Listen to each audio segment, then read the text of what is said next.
இந்த காலை வேளையில் ஆண்டவர் உங்களை ஆசீர்வாதமாக வழிநடத்த அவர் விரும்புகிறார்.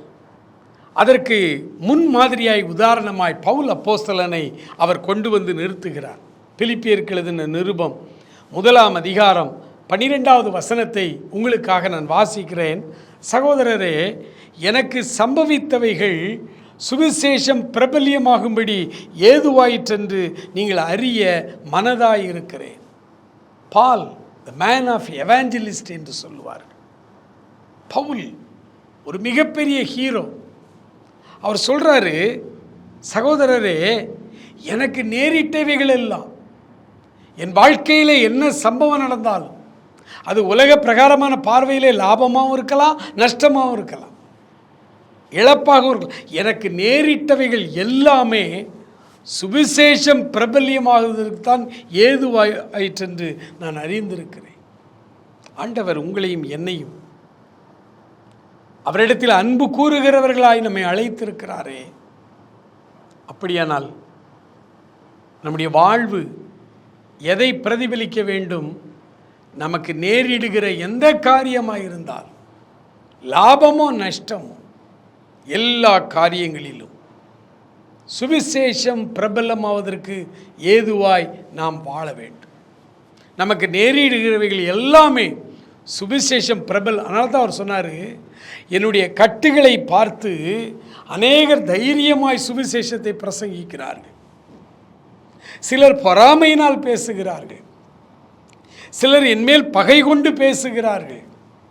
எப்படி இருந்தால் என்ன, இயேசு கிறிஸ்து அறிவிக்கப்படுகிறார், எனக்கு அது மகிழ்ச்சி தான். எவ்வளவு பெரிய வார்த்தை பாருங்கள். பவுல் அப்போஸ்தலனை ஒரு நல்ல சுவிசேஷகராக, ஒரு உண்மையான ஹீரோவாக ஆண்டவர் நமக்கு முன்பாக மாதிரியாய் நிறுத்தியிருக்கார். அதனால தான் பவுல் சொன்னார், நான் கிறிஸ்துவை பின்பற்றுகிறது போல நீங்கள் என்னை பின்பற்றுங்கள் அப்படின்னார். என்ன பின்பற்றினா போதியா?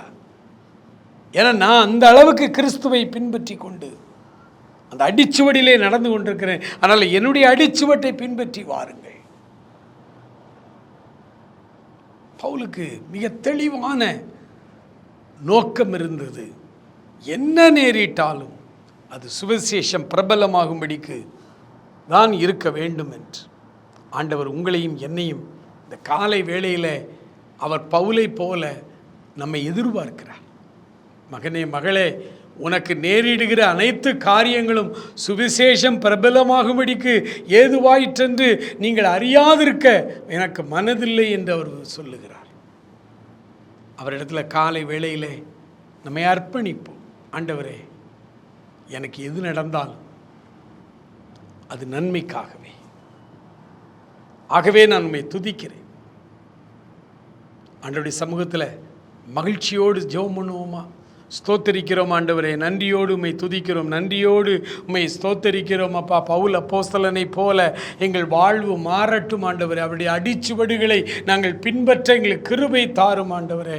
தகப்பனே, ஆண்டவரே, உம்மை துதிக்கிறோம் ராஜா. எனக்கு நேரிட்டவைகள் எல்லாம் சுவிசேஷம் பிரபல்யமாவதற்கு ஏதுவாயிற்றென்று அறிந்து கொள்ளுங்கள் என்று சொன்ன வார்த்தையின்படி ஆண்டவரே, அவர்கள் அன்பு கூறுகிற எங்களுடைய வாழ்க்கையில் சகலமும் நன்மைக்கு ஏதுவாய் நடைபெற எங்களை அர்ப்பணிக்கிறோம். ஆசீர்வதியும்.